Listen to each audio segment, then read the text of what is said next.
So once again, I welcome you all. So students, presently we are dealing with Indian knowledge tradition, which is also called Indian knowledge system. I am dealing with the first chapter, which is an introduction to Indian knowledge tradition. आतापर्यंत आपण बऱ्या अंशी सदरील परिचयात्मक जी संकल्पना आहे, भारतीय ज्ञान परंपरा, याचा सर्वकष विचार करण्याचा प्रयत्न गेल्या 5-6 तासापासून आपण करत आलेलो आहोत. अगदी सुरुवातीला आपण भारतीय ज्ञान प्रणाली किंवा परंपरा म्हणजे नेमकं काय हे आपण समजून घ्यायचा प्रयत्न केला. त्यानंतर राष्ट्रीय शिक्षण धोरण 2020 आणि त्याची काही उद्दिष्ट याच्यावर पण आपण प्रकाश टाकला. भारतीय ज्ञान प्रणाली ही एक अशा प्रकारचा ज्ञानाचा अमूर्त ठेवा आहे, याबद्दलही आपण समजून घेतलं. आणि ज्याला आपण भारत या नावाचा एक देश म्हणतो, ज्याचे आपण मूळ रहिवासी आहोत, विष्णू पुराणाप्रमाणे त्याची व्याख्या कशी आहे तीही आपण पुढच्या काळात समजून घेतलं. आणि नंतर भारतीय ज्ञान परंपरा, त्याची वैशिष्ट्य, त्याचं महत्त्व आणि विशेष म्हणजे 21व्या शतकात जीवन जगत असताना ह्या परंपरेची खरंच गरज आहे का आणि ती कशी आहे याचं समकालीन महत्त्व देखील मी पूर्वीच्या काही तासांमध्ये आपल्यासमोर सादर केलेला आहे. त्यानंतर आपण जो महत्त्वाचा विषय हाती घेतला तो म्हणजे भारतीय शिक्षण व्यवस्थेचा इतिहास. आणि मागच्या तासाला आपण याच्यावरती प्रकाश टाकलेला आहे. या विषयावरती बोलत असताना भारतीय शिक्षण व्यवस्थेचा प्राचीन कालखंड कसा होता, त्यामध्ये वैदिक शिक्षण प्रणाली कशी होती, गुरुकुल व्यवस्था कशा पद्धतीनं आपल्याकडे स्थापित झाली, प्राचीन शिक्षणाची आणि धर्मव्यवस्थेची केंद्र कोणती होती, या सर्व विषयावरती चर्चा करत असताना मी तुम्हाला भारतीय शिक्षण व्यवस्थेमध्ये तक्षशिला आणि नालंदा या विद्यापीठांचं जे योगदान आहे भारतीय ज्ञान परंपरेत, त्याबद्दल देखील सुतोवाच हा मी या वर्गात केलेला आहे. आता आज आणि उद्या 2 दिवस आणखीन काही महत्त्वाच्या विषयाला आपण स्पर्श करणार आहोत आणि that will be the end of chapter 1. आज आणि उद्या जे काही चिंतन मी मांडेल त्यानंतर कोणतं प्रकरण संपेल? पहिलं प्रकरण संपेल. तर एक गोष्ट आपल्या लक्षात आली की भारतीय शिक्षण व्यवस्थेमध्ये तक्षशिला आणि नालंदा या दोनही विद्यापीठांचं अनन्यसाधारण महत्त्व आहे. कारण की याची डेटिंग आपण करायचा प्रयत्न केला तर आतापासून आपल्याला जवळपास 2500 वर्ष पूर्व जावं लागेल, ज्या कालखंडामध्ये या विद्यापीठांनी तात्कालीन समाज व्यवस्थेसाठी शिक्षणाची दालनं उघडी केलेली होती. तुमच्या माहितीस तो पुन्हा रिपीट करतो की तक्षशिला हे आजच्या पाकिस्तानात उपलब्ध आहे. जीर्णावस्थेमध्ये आहे. आणि नालंदा हे आपल्या देशामध्ये म्हणजे बिहार या राज्यात स्थित आहे. आता याला जो कालखंड गेलेला आहे, जवळपास 2500 वर्षाचा जो कालखंड गेलेला आहे की त्या कालखंडामध्ये त्या संपूर्ण स्ट्रक्चरची पडझड होणं क्रमप्राप्त आहे. कारण की जगाच्या पाठीवरची असं कोणतंच मॉन्युमेंट नाही, अशी कोणतीच इमारत नाही ज्याची बांधणी केली आणि ते चिरकाळ कायमचं टिकलं असं होऊ शकत नाही. कोणत्याही प्रकारची रचना असू द्या, आहे की नाही. एकतर ती काळाच्या ओघामध्ये नष्ट होते, नाहीतर ती काही लोक नष्ट करतात, परंतु ती नष्ट होते एवढं खरं.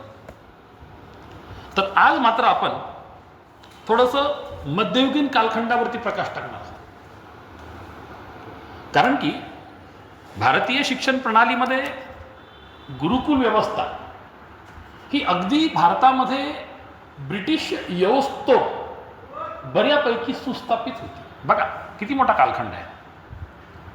म्हणजे चक्क वैदिक काळापासून, ज्याला तुम्ही 3000-4000 वर्षापूर्वीची डेटिंग काढू शकता, इसवी सन पूर्व, आहे की नाही, त्या काळापासून आपल्याकडे एक सुस्थापित अशा प्रकारची आणि प्रगत अशा प्रकारची शिक्षण व्यवस्था होती.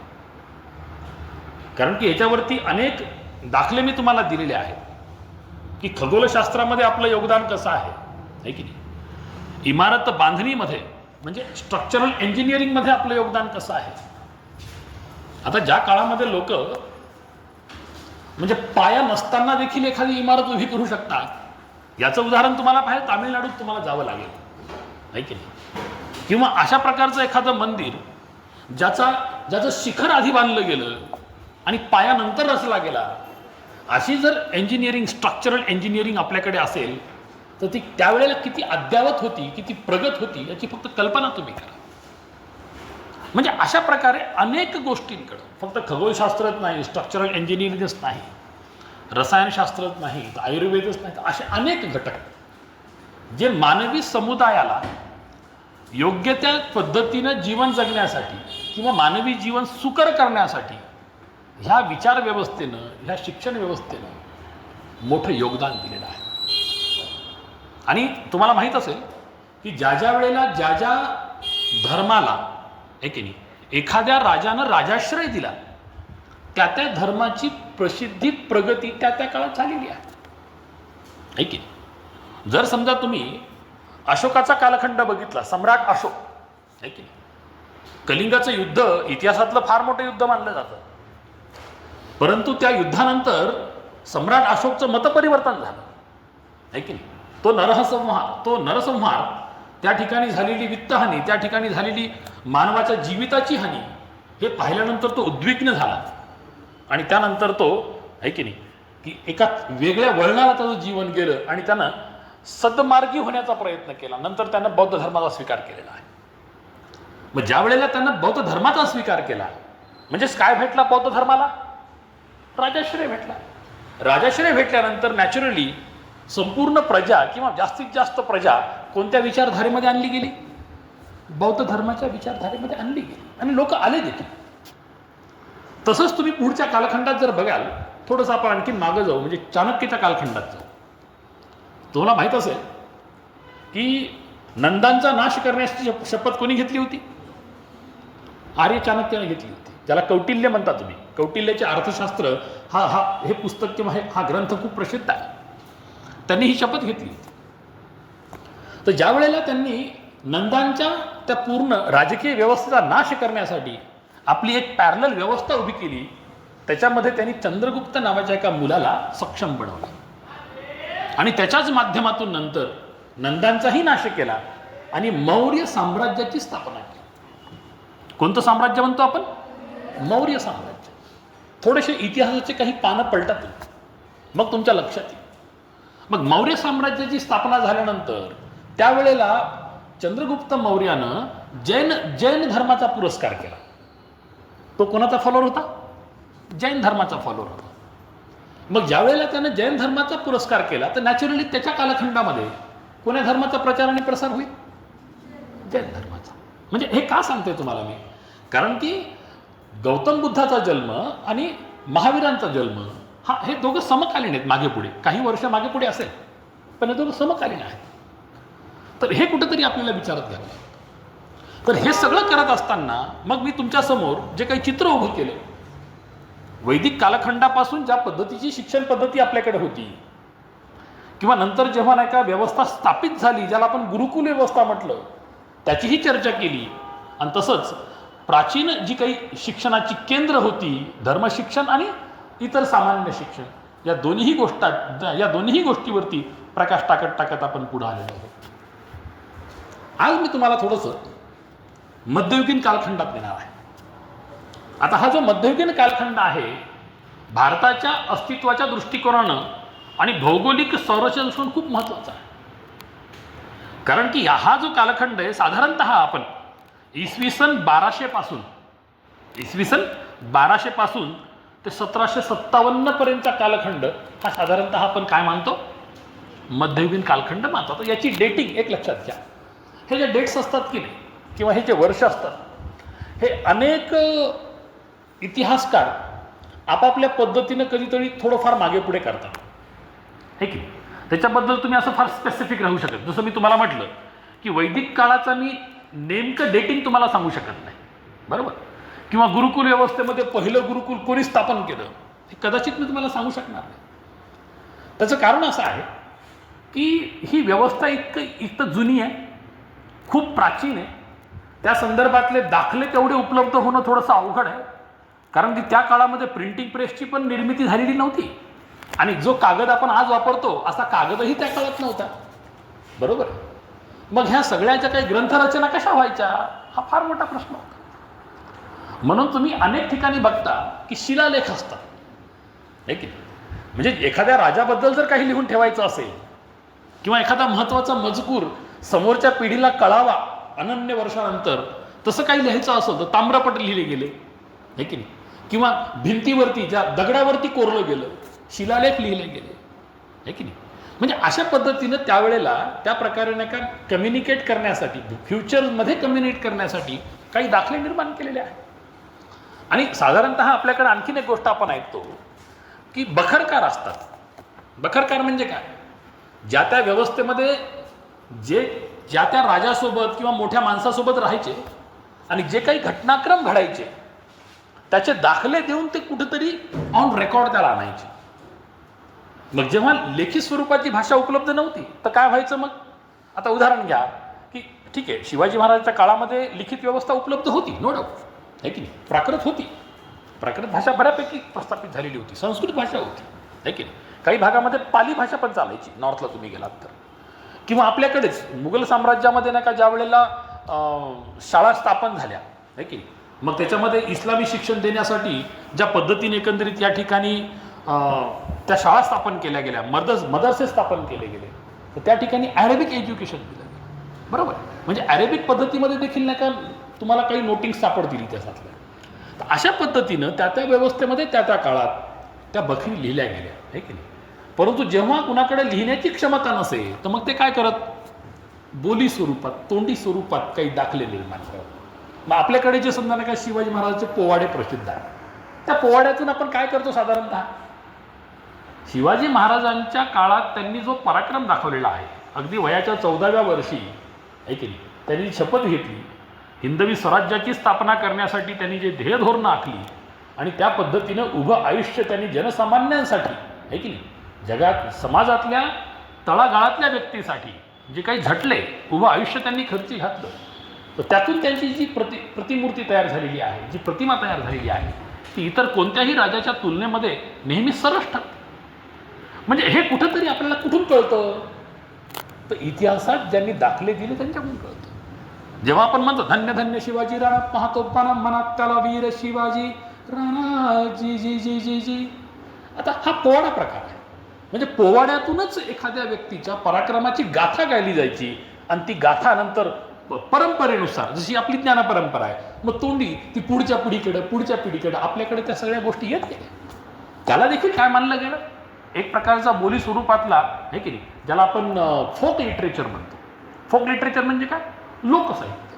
लोकसाहित्याच्या माध्यमातून जे काही आपल्याकडे आख्यायिका आल्या, ज्या कथा आल्या, ज्या पराक्रमाच्या गोष्टी आल्या, ते आपण जाणून घेतले.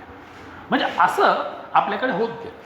आता ज्या वेळेला आपण मध्ययुगीन कालखंडाचा विचार करतो, तर जर समजा तुम्ही नाही का शिवनेरी किल्ल्यामध्ये गेलात, तर त्या ठिकाणी त्याच्या नोंदी करून ठेवलेल्या आहेत त्याच्या स्वरूपामध्ये, हे की नाही.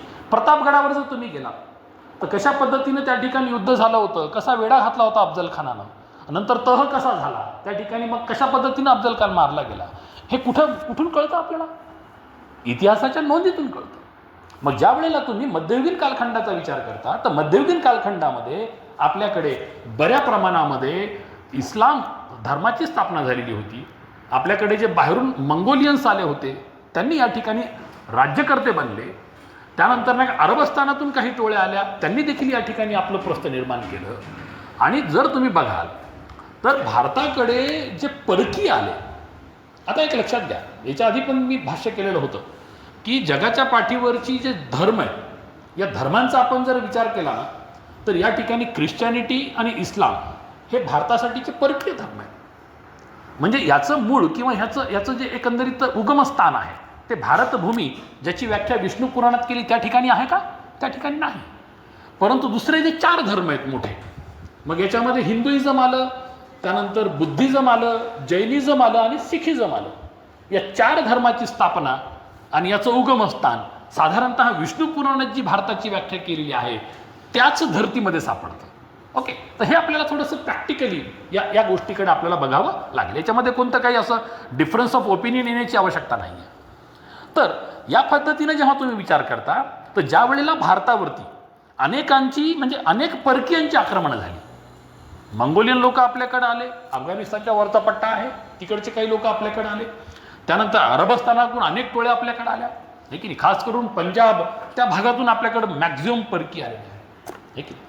तर या ठिकाणी जेव्हा तुम्ही बघता, तर आपल्याकडे ज्या वेळेला मग मुस्लिम राज्यकर्त्यांनी आपापल्या ठिकाणी राज्य स्थापन केली, है की नाही, विविध ठिकाणी राज्य स्थापन झाले. तुम्ही जर समजा चित्र बघितलं भारताच्या संपूर्ण नकाशाचं, है की नाही, मुघल साम्राज्य बघा. तुम्ही एक वेळेला घरी गेलात ना, गुगलवरती तुम्ही काय करा, फक्त गुगल मॅप टाकून गुगल मॅपमध्ये फक्त काय विचारा, the domain of Mughal empire एवढंच टाका. डोमेनचा अर्थ काय की त्यांचं एकंदरीत संपूर्ण त्यांच्या कब्जामध्ये असणारी जमीन ही किती होती, हेच फक्त तुम्ही बघा चित्र.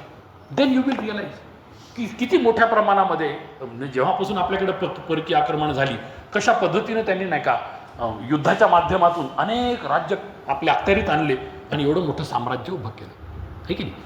तर या ठिकाणी ज्या वेळेला हे साम्राज्य स्थापन झाले, मग लक्षात घ्या, ऑटोमॅटिकली जेव्हा परकीय आले ना, तर परकीय विचार व्यवस्था पण घेऊन आले, परकीय धर्म पण घेऊन आले. आणि ज्या वेळेला परकीय धर्म आला, धर्माचे अनुयायी आले, मग त्यांनी ती विचार व्यवस्था आणली. ती विचार व्यवस्था आणल्यानंतर या ठिकाणी त्या प्रकारच्या शाळाही सुरू झाल्या. 2 प्रकारच्या शाळा आपल्याला इस्लाम कालखंडामध्ये पाहायला मिळतात. त्याच्यामध्ये एक आहे मदरसा, जे आजही तुमच्या म्हणजे अनेक जण शिकलेले पाहतात, काही विद्यार्थी. कुणी आले का मदरसा शिकून? आपल्याकडे पण मदरसे आहेत उदगीरमध्ये, ओके. तर किंवा आपल्या सगळ्या पूर्ण भारतात तुम्हाला सापडते. किंवा दुसरा एक शब्द त्या ठिकाणी वापरला गेला, मक्तब.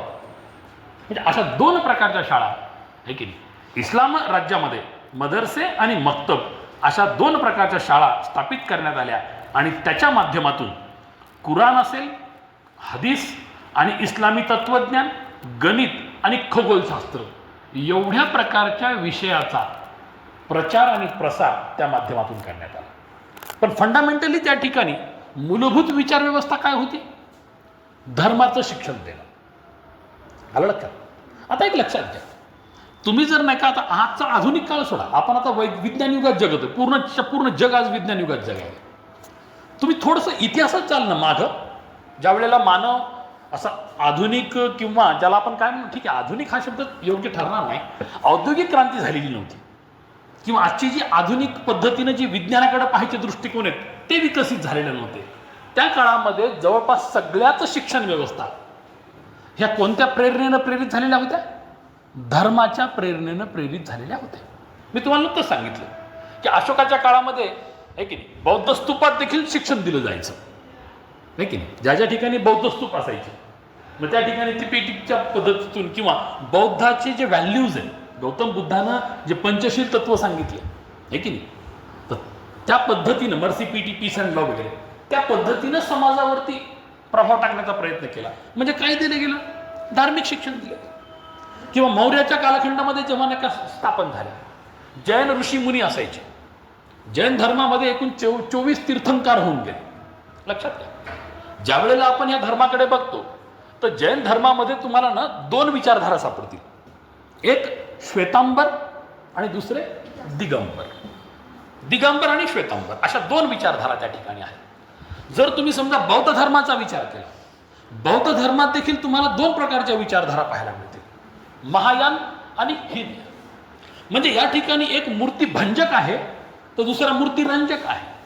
आता मूर्ती भंजक आणि मूर्ती रंजक म्हणजे काय आहे की नाही? लक्षात घ्या, ज्या वेळेला तुम्ही एखादी प्रतिमा, एखादी मूर्ती, एखादी आकृती त्याला तुम्ही देवाचं अस्तित्व म्हणून मानता, तुमच्या श्रद्धेचं स्थान म्हणून मानता, हे की नाही, त्याचा अर्थ तुम्ही त्या ठिकाणी ईश्वराची भक्ती यासाठी कोणतं माध्यम वापरायला? प्रतिमा हे माध्यम वापरायला. तर बौद्ध धर्मामध्ये ह्या 2 विचारधारा आहेत. एक तर मूर्ती रंजक आहे, नाही तर दुसरी मूर्ती भंजक आहेत, जे मूर्तीची पूजा करत नाहीत. म्हणजे अशा पद्धतीनं जर तुम्ही सगळ्या भारतीय विचारधारा असल्याचा विचार केला तर त्या कालखंडामध्ये त्या राज्यांनी आपला धर्म प्रचारित आणि प्रसारित करण्यासाठी राजकीय पद्धतीनं प्रयत्न केलेले आहे. बरोबर. मग तसंच काय झालं, ज्या वेळेला मुस्लिम आक्रमण आपल्यावरती झाली, या ठिकाणी इस्लामी शिक्षण प्रणाली प्रस्थापित झाली. कुराण, हदीस, इस्लामी तत्वज्ञान, गणित आणि खगोलशास्त्र अशा ह्या 5-6 घटकांचा अभ्यास या ठिकाणी केला जाऊ लागला. मग याचा जर विचार केला तर दिल्ली, आग्रा, लखनौ ही त्या काळातली अतिशय प्रसिद्ध अशा प्रकारची शिक्षण व्यवस्था ही त्या काळात त्यांनी प्रस्थापित केलेली होती. मग मुघल साम्राज्याचा विचार जर केला ना, आणखी काही गोष्टीचे ॲडिशन त्यात झालेलं तुम्हाला सापडेल, आहे की नाही. बाबरला आपण साधारणतः मुघल साम्राज्याचा संस्थापक मानतो. बरोबर. अकबरच्या कालखंडामध्ये सामान्यतः या ठिकाणी फार मोठ्या प्रमाणामध्ये संपूर्ण विस्तारीकरण हे त्या साम्राज्याचं, मुघल साम्राज्य झालेलं होतं.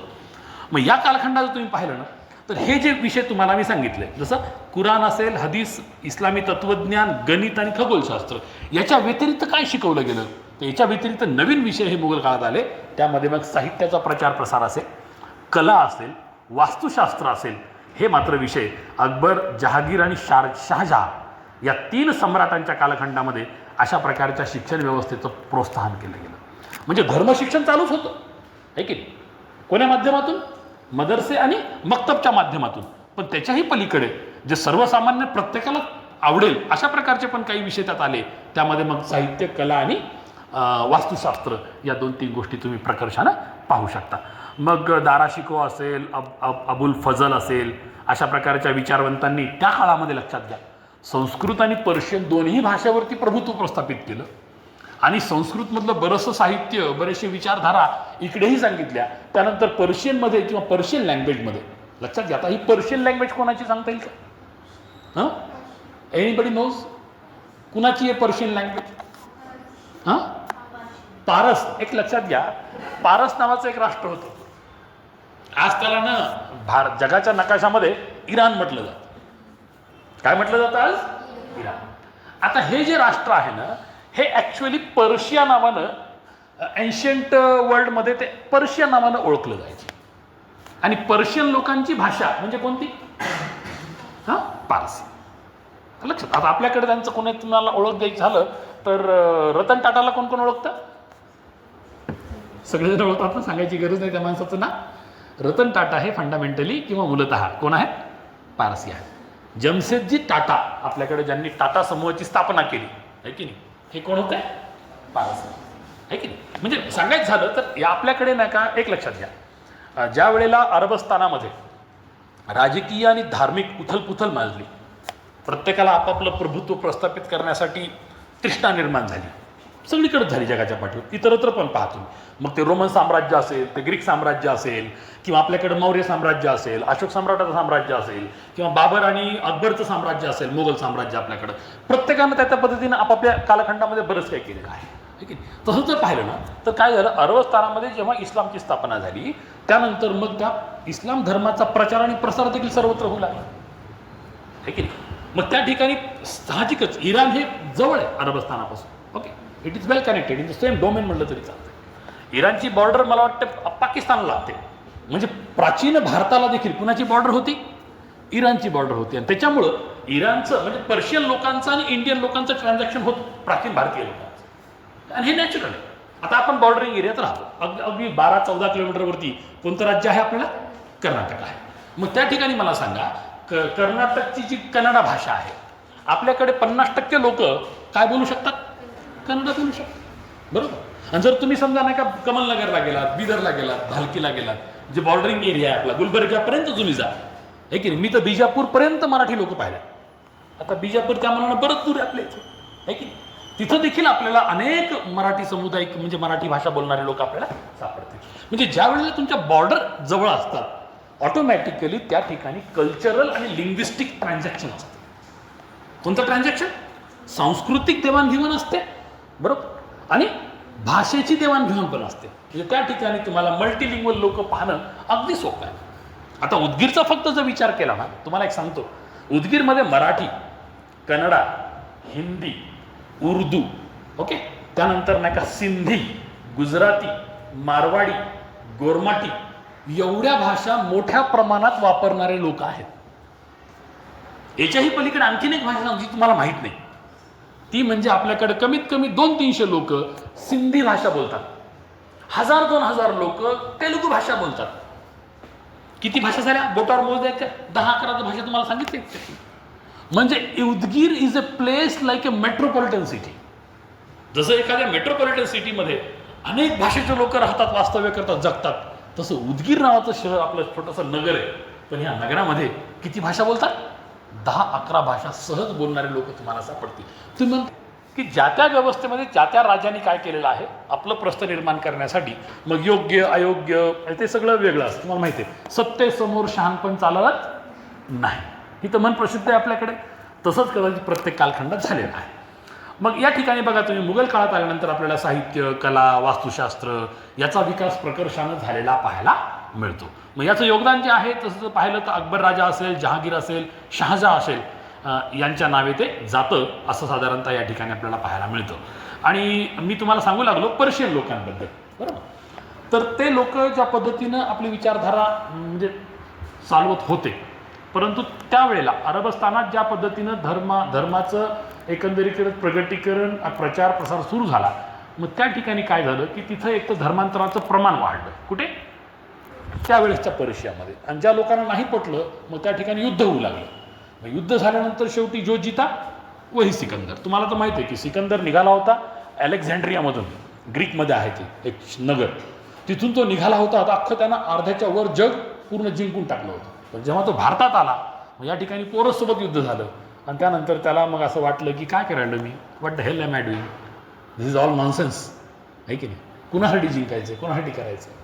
नंतर तो मग अनेक कारणामुळे तो परततो वापस, आणि परतीला असतानाच तो मरण पावतो, आहे की नाही. आणि मग तुम्हाला माहिती आहे सगळी कथा सांगितली मागच्या वेळेला, किंवा मरताना त्यांनी काय सांगितलं की आपले हात दोन्ही कशा असावेत, कॉफीनच्या बाहेर असावेत, उघडे असावेत, आणि लोकांना कळू द्या की ही जी प्रेतयात्रा आहे किंवा अंत्ययात्रा आहे कोणाची आहे? अलेक्झांडर दी ग्रेट, ज्याला जगज्जेता म्हटलं गेलं, त्याची आहे. शेवटी हा येताना शरीर घेऊन आला होता, पण जाताना मात्र त्याला सगळं सोडून जायचंय. किती जरी पैसा, किती जरी संपत्ती, किती जरी जमीन त्यांनी बळकावली किंवा कमावली किंवा जिंकली, शेवटी कुणालाही काहीही सोबत नेता येत नाही. हा जगाला मेसेज देण्यासाठी म्हणून त्यानं बाहेर आपले मोकळे हात रिकामे ठेवायला लागले.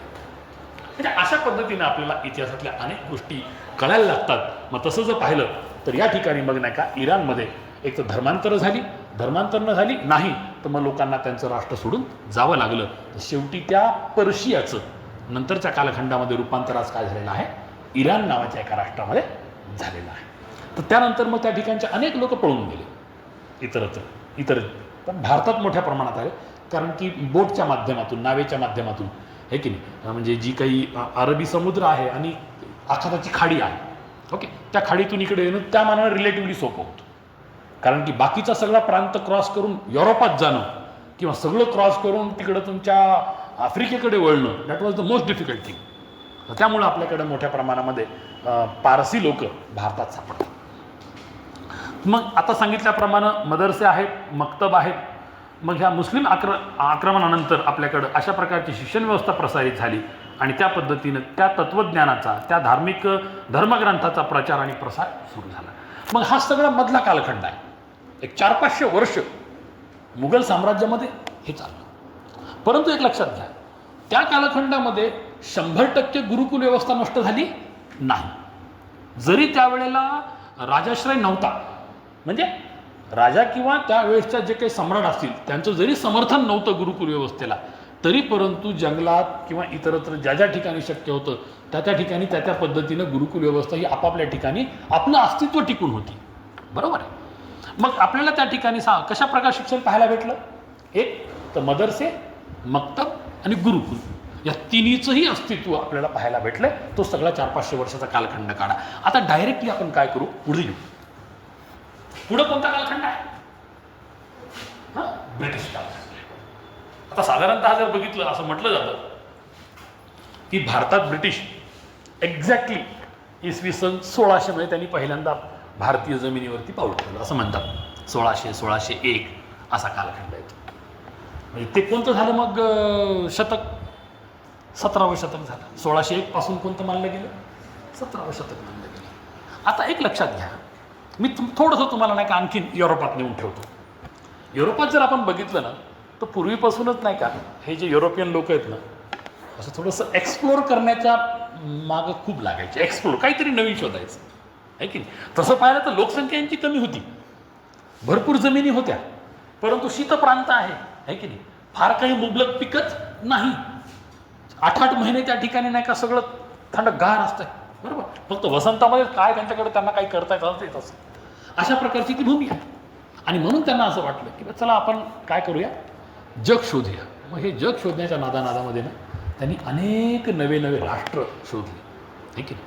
मग याच्यामध्ये जर 2 प्रमुख खंडांचा उल्लेख जर करायचा असेल तर तो तुम्हाला सांगतो, तो म्हणजे अमेरिकेचा शोध. बरोबर आहे, तो कोलंबसने लावला. आणि या इकडे जर बघितलं तुम्ही आणखीन एक ऑस्ट्रेलिया खंड नंतरच्या कालखंडात अज्ञात झाला. म्हणजे खरं पाहिलं तर प्राचीन व्यवस्थेमध्ये, बरं का, प्राचीन काळात आहे की नाही, असं म्हटलं जायचं की आपण कधीही सातासमुद्रापलीकडे जाऊ नये, आहे की कोणत्याही हिंदूनं काय करू नये, समुद्राच्या पलीकडं जाऊ नये, अशा प्रकारची एक मान्यता होती. पण जेव्हा हे जग माहीत झालं, आहे की नाही, आता खरं तर कोलंबस निघाला होता कुठं माहिती तुम्हाला? तो निघाला होता भारतासाठी सागरी मार्ग शोधण्यासाठी. ओके. ज्या वेळेला तो युरोपातून निघून आफ्रिका खंडाच्या टोकाला खाली आला, ओके, केप ऑफ केमोरिमला आला. ओके. तर केप ऑफ केमोरिमहून त्यानं खरं तर नाही का डाव्या बाजूला वळायला पाहिजे होतं. तर ते सुदैव म्हणा की दुर्दैव म्हणा, मला काही त्याचं सांगता येणार नाही. तो कोणीकडे वळला? तो उजवीकडे वळला. आणि असा अखंड प्रवास अनेक दिवस अनेक महिने करत करत करत जेव्हा तो पोहोचला तर त्या ठिकाणी त्याला वेस्ट इंडिजचे लोक किंवा रेड इंडियन्स लोक, हे सगळे लोक त्याला त्या ठिकाणी दिसले. त्याला म्हटलं वा असं भारत आहे का? म्हणजे निघालं का ह्यासाठी? भारतासाठी. But actually he landed at the land of great hopes.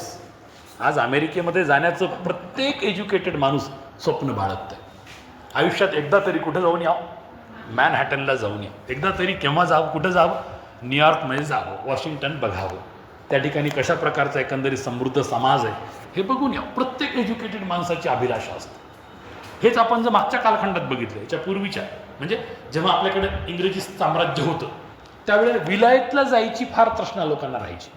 प्रत्येक एज्युकेटेड माणूस काय विचार करायचा, मी एकदा तरी इंग्लंडला जाईल, एकदा तरी लंडन बघेल, एकदा तरी ऑक्सफोर्ड किंवा केम्ब्रिज युनिव्हर्सिटीला शिकून येईल किंवा त्या ठिकाणी जाऊन बॅरिस्टरीचा कोर्स करून येईल, म्हणजे लॉचा कोर्स करून येईल.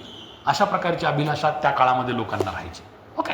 तर अशा पद्धतीनं ज्या वेळेला आपल्याकडे ब्रिटिशांचा जो कालखंड साधारणतः मानला जातो ना, तो आहे 1757 पासून ते 1947 पर्यंत. आता लक्षात घ्या, तुम्हाला तर माहिती आहे आपल्याकडे मंगल पांडेंनी या ब्रिटिश साम्राज्याचा समूळ नायनाट करण्यासाठीचं पहिलं शस्त्र काढलं. करेक्ट. त्यांचं नाव काय? मंगल पांडे.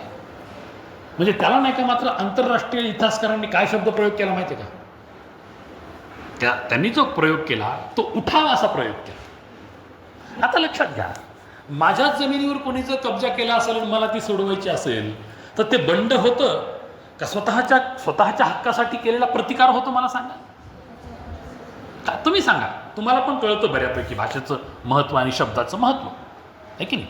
समजा ही माझी जागा आहे, एवढा प्लॉट मी घेतलेला आहे आणि तुम्ही कब्जा केला त्याच्यावर, का तसं काही तुम्ही करणार नाही, तर एक उदाहरण सांगलं आहे. आता तुम्हाला हुसकावून लावायसाठी मला काहीतरी करावं लागेल. एक तर कायद्याचा अवलंब करावा लागेल, नाही तर शक्तीचा अवलंब करावा लागेल. दोन्हीपैकी करावं लागेल. करेक्ट आहे. म्हणजे या ठिकाणाहून तसंच झालेलं आहे. मग ब्रिटिशांनी मात्र याला काय म्हटलं? उठाव म्हटलं. किंवा ब्रिटिश किंवा इतर जे भारताबाहेरचे जे काही इतिहासकार आहेत त्यांनी उठाव असा प्रकार शब्द वापरला. ॲक्च्युली इथं उठाव नव्हता, त्याला स्वातंत्र्यवीर सावरकरांनी खूप छान शब्द वापरला. त्यांनी जो शब्द वापरला आहे स्वातंत्र्य, पहिलं स्वातंत्र्य समर. काय शब्दप्रयोग केला आहे सावरकरांनी? पहिलं स्वातंत्र्य समर, अशा प्रकारचा शब्दप्रयोग त्यांनी केला. मग जेव्हा आपल्याकडे हे ब्रिटिश आले ना, ब्रिटिशांनी आपल्या सगळ्या शिक्षण व्यवस्थेमध्ये थोडी घुसखोरी केली. मी शब्दप्रयोग करतो, घुसखोरी. कसं? एक लक्षात घ्या, तुमचा जर विचार बदलायचा आहे, तुमचं आचरण बदलायचं आहे, तुमचं रहनसहन बदलायचं आहे, तर सगळ्यात आधी मला तुमचं काय बदलावं लागेल? तुमचं शिक्षण बदलावं. मी तुम्हाला एक उदाहरण सांगतो, पृथ्वी तलावरचं फार प्रसिद्ध उदाहरण. Nero was fluting and the Rome was burning. Nero हा रोमन साम्राज्याचा किंवा रोमचा राजा होता. आता मला सांगा, जर एखादी नैसर्गिक आपदा आली किंवा युद्धजन्य परिस्थिती आली, राजाचं कर्तव्य काय? राजाचं कर्तव्य काय? त्यानं आपल्या राज्याला वाचवण्यासाठी कन्सर्न दाखवावा का विलासामध्ये जीवन जगावं का आपल्या आवडीनिवडी पाळावं? काय करावं? त्याचं लक्ष कुठं पाहिजे? आपल्या राज्यव्यवस्थेवर पाहिजे. ज्या वेळेला रोमला आग लागली त्यावेळेला हा नीरो जंगलात बसून काय करू लागला? बासरी वाजवू बसला होता. म्हणजे अशा प्रकारची म्हणत नंतर विकसित झाली. Rome was burning and Nero was fluting. आहे की नाही? फ्लूट अशा नावाचा शब्द प्रयोग इंग्लिशमध्ये आहे असं. तर हे का? एक लक्षात घ्या, रोमन साम्राज्याचा अंत झाला नसता. काय? रोमन साम्राज्याचा अंत झाला नसता, परंतु एक जिथं आपल्याकडे मनच आहे, अति तेथे माती होतीच ती बरोबर. कधी ना कधी काळ त्याला बरोबर शिक्षा देतो, शिकवतो काही ना काही. आता ज्या वेळेला रोमन साम्राज्य फार मोठ्या प्रमाणात प्रचारित आणि प्रसारित झालं होतं, अख्खा युरोप प्रदाक्रांत केलेला होता, त्यावेळेला त्या ठिकाणी नाही का अनेक विरोधकांचे देखील त्या ठिकाणी नाही का आपले झेंडे त्यांनी फडकावलेले होते. परंतु एवढं मोठं साम्राज्य कसं नष्ट करायचं? मग शेवटी लक्षात घ्या, त्या ठिकाणी नाही काय काही जणांचा विचार पुढे आला की जर आपल्याला रोम विचारच नष्ट करायचा असेल तर सगळ्यात आधी रोममध्ये असणाऱ्या लायब्ररी नष्ट करा. म्हणून आपल्याकडे नंतर तो विचारच आलेला आहे, एखादं राष्ट्र नष्ट करायचं असेल तर त्या राष्ट्राची शिक्षण व्यवस्था मोडकळीस काढा. जर एखादं राष्ट्र नष्ट करायचं असेल तर लायब्ररीत नष्ट करा. आणि मला वाटते प्राचीन काळात आपल्याकडं तेच झालं. तक्षशिलेला उद्ध्वस्त करण्याचं कारण काय होतं? तेच होतं, तुमचा विचार नष्ट करा, आपोआपच तुम्ही नष्ट व्हा. नालंदाला नष्ट करायचं कारण काय होतं? तुमचा विचारच नष्ट करा, तुमची शिक्षण व्यवस्था करून मिसळा, आपोआपच तुम्ही संपता. परंतु लक्षात ठेवा, भारतीय संस्कृती एवढी चिवट आहे, असे अनन्य आक्रमण आपल्यावर झाले प्राचीन कालखंडापासून आत्तापर्यंत होत आहेत, आत्ताही होत आहेत. परंतु आपली जी पाळमुळे तेवढी घट्ट आहे, आपली जी मुळे तेवढी घट्ट आहे की अशा कितीही आल्या आणि कितीही पिढ्या नष्ट झाल्या तरी आपलं अस्तित्व तसंच काय. मी तुम्हाला ऑलरेडी सांगितली उदाहरण, इजिप्शियन कल्चर नष्ट झालं, पर्शियन कल्चर नष्ट झालं आहे की नाही, त्यानंतर नाही का मेसोपोटामिया कल्चर नष्ट झालं, ओके, रोमन कल्चर नष्ट झालं, ग्रीक कल्चर नष्ट झालं. रोमन आणि ग्रीक हे मोठे मोठे साम्राज्य होते, नष्ट झाले आहे की नाही. तर तशाच पद्धतीनं अति प्राचीन असणाऱ्या संस्कृतीमध्ये टिकून राहिलेली संस्कृती म्हणजे आपली संस्कृती. तर हे अभिमानानं आपल्याला या ठिकाणी समजावं असतं. साधारणतः जेव्हा तुम्ही मग ब्रिटिशांकडे बघता ना, तर ब्रिटिशांनी लक्षात ठेवा, फोडा आणि झोडा हे तत्व तुम्हाला माहीतच आहे, डिवाइड अँड रूल. जर आपला विरोधक एकसंघ असेल तर त्याला हरवणं, त्याला नष्ट करणं सगळ्यात अवघड असतं. आणि म्हणून त्या विचारधारेवरती त्यांनी काय केलेलं आहे, एक सुरंग लावली आणि आपल्यामध्ये वेगळेपण आणण्यासाठी त्यांनी त्यावेळेलाच प्रयत्न केले, नो डाऊट. मग ते जेव्हा आले ना, ते एकटे नाही आले, त्यांनी त्यांचे खरं तर ते आले व्यापार करण्यासाठी. मुळात आपल्याकडे म्हणतो ना आपण, तराजू घेऊन आले आणि राज्यकर्ते बनले. ही म्हण आपल्याकडे प्रसिद्ध आहे. ती कुणाला लागू पडते? ब्रिटिश लोकांना लागू. खरं तर त्या भागामध्ये नाही का विविध प्रकारचे मसाले, वेगवेगळ्या प्रकारचे कपडे किंवा त्यांच्याकडे जी काही वस्तू तयार व्हायच्या युरोपात त्यावेळेला, आहे की नाही, कारण की त्यांच्याकडे औद्योगिक क्रांतीला सुरुवात झालेली होती. नवनवे शोध लागू लागले, आधुनिक पद्धतीने ते विचार करू लागले. ओके, सो हे जे काही ख्रिश्चन्स आहेत, मग त्यांनी काय केलं, ख्रिश्चन धर्मप्रसारक आले, ख्रिश्चन या ठिकाणी नाही का शाळा स्थापन करू लागले, या ठिकाणी नाही का ख्रिश्चन मूल्यांचा प्रचार आणि प्रसार करू लागले. मग अशा पद्धतीनं या ठिकाणी त्यांनी विविध भागामध्ये आधी सुरुवातीला व्यवसाय करायला लागले. व्यवसायाच्या रूपात मग ते थोडे काही काही राजासोबत समरस झाले. मग त्या ठिकाणी मग साम दाम दंड भेद जे त्यांना त्या ठिकाणी करा वाटलं त्या पद्धतीनं करत गेले, स्वतःचा प्रभाव वाढवत गेले. आणि मग त्या ठिकाणी काही जणांनी त्यांना परवानगी दिली, मग आमच्यासाठी स्वतःसाठी तरी आम्हाला धर्मस्थळ द्या. आधी स्वतःसाठी चर्च स्थापन केल्या, आणि मग त्या कालखंडामध्ये आहे की नाही अशा पद्धतीनं धर्मप्रचाराचं काम, ख्रिश्चन धर्मप्रचाराचं काम सुरू झालं. त्या व्यवस्थेमध्ये नाही का ख्रिश्चन शाळा येऊ लागल्या. ख्रिश्चन शाळेच्या माध्यमातून मग मला सांग काय शिकवलं गेलं, त्यांचा धर्म, त्यांची विचारव्यवस्था, त्यांनी विकसित केलेलं विज्ञान, आणि पुसलं काय गेलं, आपली विचारधारा पुसली गेली. मला सांगा, ज्या प्रकारच्या, लक्षात घ्या, जर तुमचा शिक्षकच सक्षम नसेल, तुमची सक्षमता कशी तयार होईल? It depends on the teacher. एक टीचर तुम्हाला कसं शिकवतो, काय शिकवतो, कोणत्या विचारधारा देतो, कोणत्या वळणावरती वैचारिक पद्धतीने नेतो, it depends on the teacher. जर आम्हीच अंडर ग्रॅज्युएट आहेत, आम्हीच जर नाही का शिकलेले नाहीत, आम्हीच क्वालिफाईड नाहीत, आम्ही तुम्हाला काय शिकवणार? मग हे आपण कुठेतरी विचार घेतलं पाहिजे. आणि सध्या आपल्याकडे जे इंग्रजी शाळाचं लोन पद्धत आहे हे सगळा फंडा असतो. मग त्या व्यवस्थेमध्ये शाळा उघडणं सुरू तर लक्षात घ्या. पुढे मात्र मला तुम्हाला सगळ्यात महत्त्वाची गोष्ट सांगणं गरजेचं आहे, ते म्हणजे भारतीय शिक्षण प्रणाली, मूळ भारतीय शिक्षण प्रणाली किंवा इवन मदरसे असतील, मक्तब असतील, या संपूर्ण प्रणाली जर कोणी घुसखोरी करायचा प्रयत्न केला असं तो लॉर्ड मेकॉलेने केलेला आहे. कोणी केलेला आहे? Lord Macaulay. लॉर्ड मेकॉलेनं काय केलं, बरंच भ्रमण केलं भारतात, बऱ्याच राज्यात इकडं तिकडं फिरला, कारण की तोपर्यंत ब्रिटिशांचं बऱ्यापैकी अस्तित्व निर्माण झालेलं होतं. मुघल शासन नष्ट झालेलं होतं, मुघलांचा पराभव झालेला होता, मराठ्यांचाही प्रभाव नंतर झाला आहे की नाही. म्हणजे बराच, म्हणजे संपूर्ण जवळपास भारत कोणाच्या कंट्रोलमध्ये आलेला होता? ब्रिटिशांच्या कंट्रोलमध्ये आलेला होता. आणि मग ह्या ब्रिटिश काळामध्ये तुमच्या त्या लॉर्ड मेकॉलेनं काय केलं की संपूर्ण भारतात अनेक ठिकाणी प्रवास केला, अनेक ठिकाणची व्यवस्था समजून घेतली, आणि त्याने एक डिटेल रिपोर्ट तयार केला. डिटेल. आत्ताही तो इंग्लंडच्या संसदेमध्ये तो रिपोर्ट उपलब्ध आहे, किंवा तुम्ही काम करा, इंटरनेटवर चेक करा, Lord Macaulay's report submitted to the parliament of Britain, parliament of England असं टाका, तुम्हाला ओरिजिनल ड्राफ्ट त्या ठिकाणी पाहायला मिळेल. बघा वाचून त्यानं एकंदरीत तत्कालीन राजा किंवा राणीला, इंग्लंडच्या राजा किंवा राणीला हे पटवून देण्याचा प्रयत्न केला की जर आपल्याला फार मोठा काळ किंवा अनंत काळ भारतीय लोकांवरती राज्य करायचं असेल तर इथलची शिक्षण व्यवस्था संपूर्णपणे मोडकळीस काढणं गरजेचं आहे.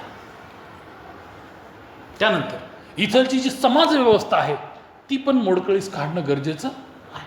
तुम्हाला माहिती आहे, मी पूर्वी पण सांगितलं, प्रत्येक ठिकाणी आपल्याकडे 12 बलुतेदार होते, प्रत्येक गावात ती व्यवस्था राहायची. आज कसं आहे, काही जरी पाहिजे तर गावचा माणूस उदगीरला किंवा शहराला जातो. तेव्हा गरज होती का? काहीच गरज नव्हती. सगळी गावं स्वयंपूर्ण, ज्याला म्हणतो ना स्वयंपूर्ण, सेल्फ रिलायंट कॅटेगरी.